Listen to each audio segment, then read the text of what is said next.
Hello दोस्तों, आपका फिर से स्वागत है मेरे इस चैनल में एक नए टॉपिक के साथ। तो आज हम बात करेंगे दुनिया के सबसे बड़े स्नेक्स के बारे में, जिनमें से एक रहते हैं भगवान शिव के गले में और दूसरे रहते हैं भगवान विष्णु के चरणों में, यानी वासुकी और शेषनाग।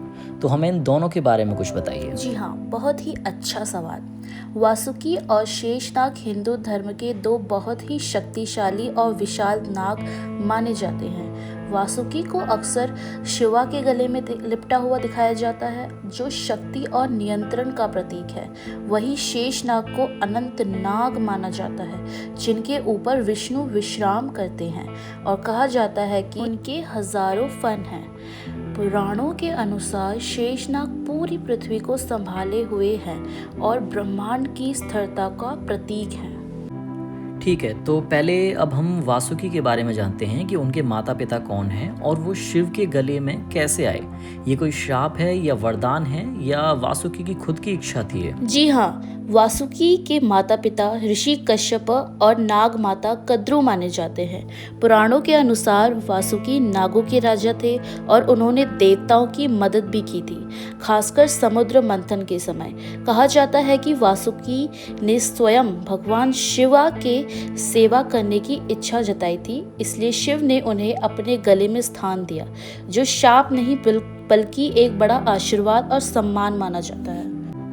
ओके, तो यही सेम अब सारी चीज़ें शेषनाग के बारे में बताइए कि उनके माता पिता कौन थे और वो विष्णु जी की सेवा में कैसे आए, उनकी क्या स्टोरी है? शेषनाग के माता पिता भी ऋषि कश्यप और नाग माता कद्रू माने जाते हैं। कहा जाता है कि शेषनाग बहुत शांत और तपस्वी स्वभाव के थे, इसलिए उन्होंने कठोर तपस्या की। उनकी तपस्या से प्रसन्न होकर भगवान विष्णु ने उन्हें अपने शयन का स्थान बना लिया।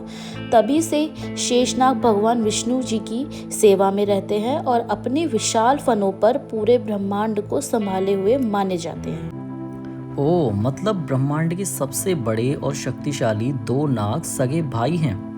तो इन्होंने यही क्यों चुना? मतलब दोनों भाइयों की सोच और स्वभाव बिल्कुल सेम कि दोनों को भगवान की सेवा ही करनी है, ऐसा कैसे हो सकता है? दोनों में कुछ तो अंतर होगा।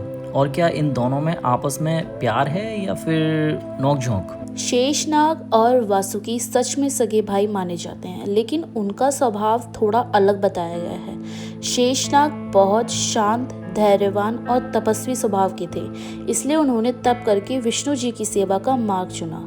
वहीं वासुकी ज्यादा वीर और कर्मशील थे, इसलिए वे शिवा के साथ जुड़े और देवताओं के कई कामों में मदद करते रहे। पौराणिक कथाओं में उनके बीच दुश्मनी नहीं बताई गई, बल्कि दोनों अपने अपने तरीके से ब्रह्मांड की सेवा करते हैं।